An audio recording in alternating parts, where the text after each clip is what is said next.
शंकर को पति बनाने के लिए बाल्यावस्था में तप करते थे। अम्मा जगतजननी अम्बा जगदम्बा की तपस्या वहां चलती रहती।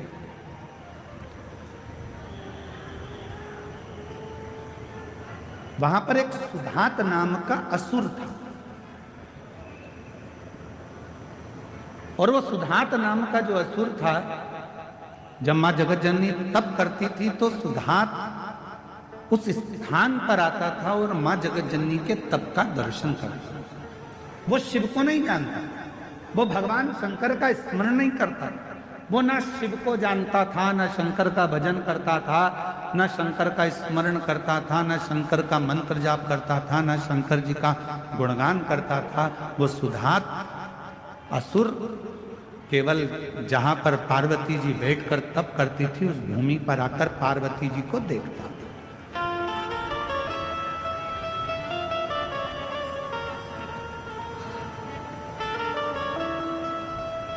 मां जगतजननी अपनी बाल्यावस्था में शिव भक्ति में लगी, भगवान शंकर की अविरल भक्ति धारण कर रहे हैं।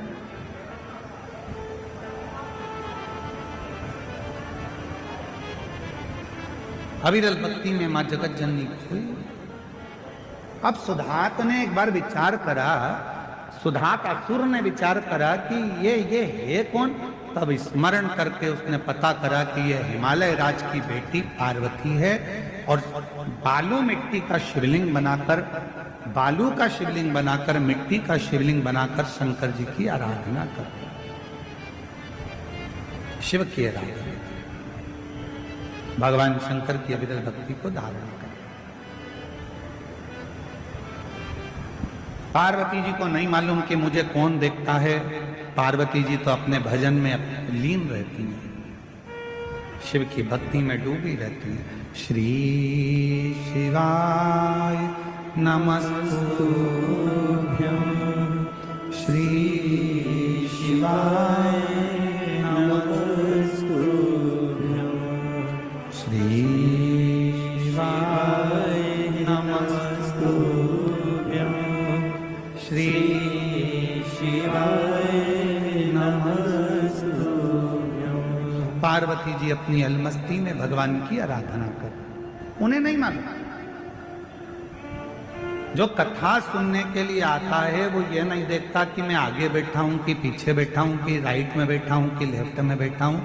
उसका तो एक ही तत्व है कि कहीं पर बस माइक की आवाज आ जाए, कहीं पर भी बैठकर मैं कथा सुनूंगा, मेरे कानों में अगर ये शिव महापुराण की कथा अंदर चली गई, और जिस जमीन पर बैठकर मैं कथा सुनूंगा, जब आरती हो जाएगी, आरती होने के बाद जब मैं उठूंगा, उस जमीन की रज को, मिट्टी को जब मैं अपने मस्तक से या मेरे शरीर में जो दुख है, तकलीफ है, वहां लगाऊंगा, तो वो सोच कर जाता है कि मेरा दुख उस समय पर समाप्त तो होगा ही, ये निश्चित है।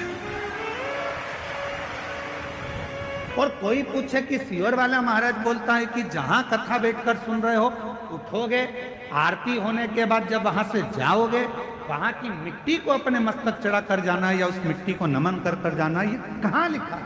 तो इस सुधात असुर की कथा में, मां जगतजननी की कथा में, सुत महादेव की कथा में इसका वर्णन आता है। स्कंद पुराण में भी इसका वर्णन, स्कंद पुराण में भी सुत महादेव का वर्णन आता है।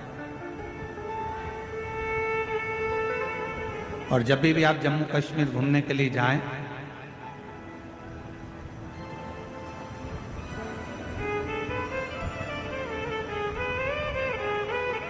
तो सुध महादेव का दर्शन करने जरूर जाएं। जम्मू से 130 किलोमीटर की दूरी, सुध महादेव।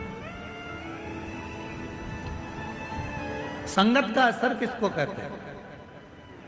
जहां बैठकर आप भगवान शंकर के अविरल भक्ति को धारण कर रहे हो, जहां बैठकर भगवान शंकर का मंत्र जाप कर रहे हो, जहां बैठकर शिव नाम ले रहे हो, जहां बैठकर भगवान शंकर का गुणगान कर रहे हो, उस मिट्टी की मूलता कितनी है? उस मिट्टी की एक पत्र है, अच्छा है,